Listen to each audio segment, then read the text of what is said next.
have never read a book that has made me think more in the last 30 pages than this book had. Slide into your mind so silky. Up under the down we fly. Hey guys, what's up? It's Tess, and today I'm going to be reading Cat's Cradle by Vonnegut. If you're interested in seeing book reviews, book hauls, book vlogs, anything like that, subscribe down below and comment your favorite book and maybe I'll give it a read. Today I'm going to be reviewing Cat's Cradle by Vonnegut, which is my mom's pick for the month. Every month my mom picks one book for me to read that she has read before and enjoyed. I have seen this book 1.5 million times on my mom's shelf, in my mom's hands. She reads this book like once a year. Every time she's struggling, she's reading this. Every time she wants to read a book, she's reading this. This is definitely my mom's comfort read, so it was nice to see what she thought about it. So let's get into the review. The entirety of the book Cat's Cradle is extremely confusing at first. The first 160 pages, you're like, why are they telling me the story of the guy who created the atomic bomb? Why is he going through all of this trouble just to figure out his life and then going to an entirely different place to figure out what happens? So let me explain to you a little bit about what happens in this book, because the blurb on the back gives you absolutely no clues. This book follows a guy who calls himself Jonah, as he is writing a book about the father of the atomic bomb, and his name is Dr. Vonnegut, I think that's how you say it. He has 3 children named Frank, Angela, and Newt. Newt is a midget. Hi, future Tess, filming this video, editing it right now, needs to put this in because past Tess forgot this vital piece of information.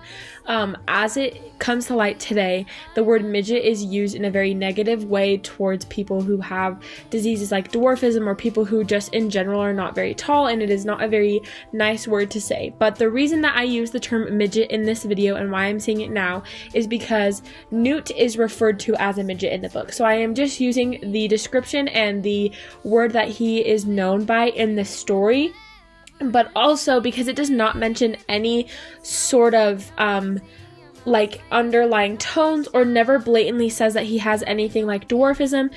So I didn't want to be insensitive to the community of people who do have dwarfism by calling someone who doesn't have dwarfism a dwarf, or saying anything like a little person or anything, because they refer to him as a midget. They never talk anything about like his health or any other circumstances within the story to make it seem like he's anything different, and I just wanted to use the exact phrasing they used in the story just to keep my review as truthful as possible. I recognize that this word can be used in a very harmful manner towards other people, and I was in no way, shape, or form trying to do that, so I'm happy that I can add this clip in before I post it, and just let you all know that I am calling him a midget just because that is the phrasing and words that they use within the story, and there is no background information stating that he has dwarfism or anything else, and it would actually be more insensitive for me to assume that and call him a dwarf when he does not have dwarfism, nor is he a little person.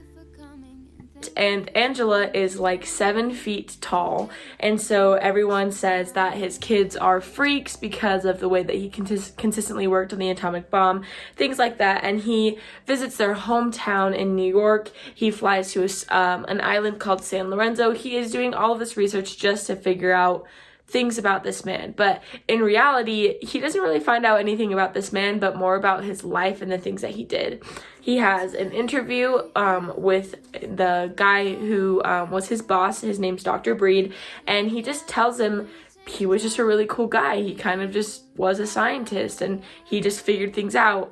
And then there's this thing in this book which is called Ice 9, and Ice 9 is supposed to be a form of ice that is so cold and such like a really strong mineral that Ice 9 can freeze any substance.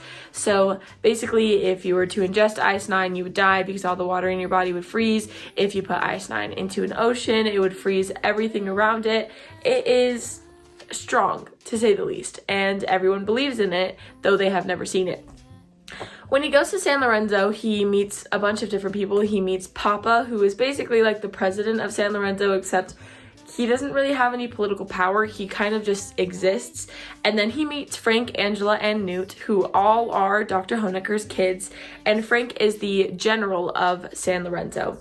So I I was having a trouble at first figuring out how all these people were connected. I would say read it when your mind is free of anything else, because you really have to focus on this book to be able to focus.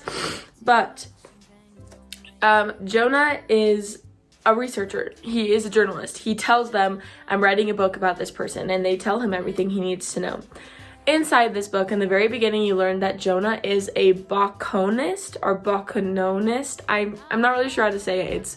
There's a lot of O's in it, so it's kind of hard for me to figure out where each one goes. But basically, Baconism is a man named Bacanon who lived on San Lorenzo Island, created a religion when all of the priests and pastors were banned from the island.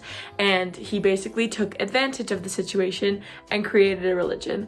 Now, this is where you find out that this book is basically just an entire metaphor for religion, and all of this takes place in the last 30 pages.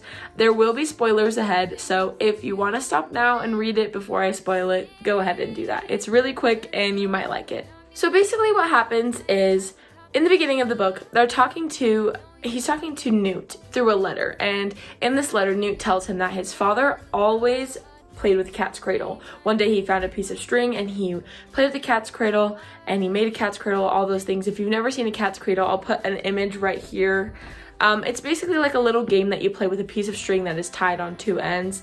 I've definitely played it before. I don't know if it's popular in other countries or not, but basically, he was playing with cat's cradle, and Newt would not play with him when he was a little baby because a piece of string is not interesting to children. But as they grow older, when they get to San Lorenzo, Newt is painting a portrait, and he paints a cat's cradle because he feels as if his father, resented him for never playing with him, and he feels like he really hurt his father's feelings by not playing with him and things like of that sort. And so he paints a cat's cradle. And then he says to Jonah, it's crazy that this is called a cat's cradle because you never see a cat or a cradle when playing with this. And that is like the perfect example of religion. They tell you these things are true, but you've never actually seen them for yourselves, nor do you think you ever will. You just trust in religion. This is just basically an example of the blind faith people have in religion, which is not a problem because every human being wishes for something that they can believe in. And so it talks about that. It's like a cat's cradle is basically religion because you have blind faith that it just is a cat's cradle. You just know that Christ is real, or you know that Allah is real. Things like that, like involving every type of religion, there's always one thing that you just know is real, though you have never seen it with your own eyes. And so that was just a very interesting thought to me. Is it made me think about religion a lot. It's just like the reason people are so die-hard religious is because they want something to believe in, which everybody does. And so it makes a lot of sense to me. Also in this book, it is a great example about how religious figures took advantage of situations to build their own religions. So I'm just going to use the fictional character for example, because I am not religious, and so I don't have specific examples of the situation that would be accurate. So basically, Bacanon, the man in this book who created Baconism, is he's on the island San Lorenzo, and in San Lorenzo, every single priest and pastor and any sort of religious figure was banned from being there or banned from practicing there. So Bacanon took the opportunity to create his own religion and gather a whole bunch of people and make them believe in what he was saying. They wanted something to believe in because they couldn't practice anything, so the people of San Lorenzo began believing in Baconism. But in cohorts with the president of San Lorenzo, he told everyone it was illegal. You could not practice Baconism. You could not be a Baconist. But the thing about it is that they did that for a reason. Bacanon was banished from the island, but they never caught him because they wanted him to be there. They wanted him to continue spreading these messages because something that would be so dangerous as Baconism would be considered is intriguing to people, so they want to believe in it. This is where the spoilers come in. As I mentioned earlier, Ice 9 exists, and when Papa, the president of San Lorenzo, dies, he's wearing a chain of Ice 9 around his neck, and he takes it, and that's how he dies, because he's really, really sick, and so he basically just put himself to sleep. But what people don't understand about Ice 9 is it is a very harmful thing, and so when he takes it, his entire body freezes up, and he's frozen in that position until they can melt him. But the thing about the melting point of Ice 9 is it's 150 degrees Fahrenheit, which is normally the boiling point. So basically, everyone, because he takes this ice 9, it also gets put in the water system somehow, and because the water begins drying up, everyone runs to this bowl that is supposed to protect them forever. And if you ever need anything, come to this bowl, and they all die with their lips on this bowl. And it just represents their blind faith in religion once again, that it's just like, no matter what, this one thing will help me. I'm not worried about my survival. And the only people who survived were the people who were Christian. The people who were not Buccaneers were the people who survived because they didn't know about this bowl. And so they were like, all the water is freezing up, we can't drink the water kind of situation. But because of their blind faith in religion, these people did not feel the same way. I really enjoyed Kurt Vonnegut's writing, especially with how many people died in this story and how things kind of go awry. It's just the way that Kurt Vonnegut wrote the story was that you were hearing it from a third party, so you were not getting attached to the characters in the story, but you were getting attached to the story. So it would be like you were going to lunch with your aunt and she starts telling you this crazy story about her coworkers, but you don't know her coworkers and you don't know anyone involved in the situation and you don't know the story. So you listen to the story and you figure out what happens, but when people start dying and people start getting sick, you have no emotional attachment to that because you don't know those people. And I think he does it intentionally, so you get the message across more than you get emotional and attached to the characters. But I really enjoyed that style of writing because I think if any other writer had tried to write and develop the characters just even a little bit more than Vonnegut did, then you might get way too attached to the characters, and the message of the idea of religion being this stronghold on everyone would have been different.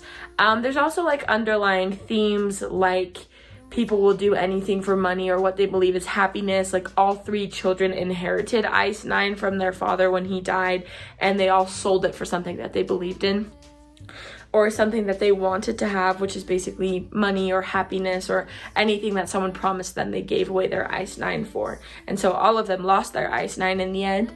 And then the last underlying theme would be don't believe in faith more than you believe in yourself. You can be an extremely religious person and believe in God and believe in Christ or believe in anything like that,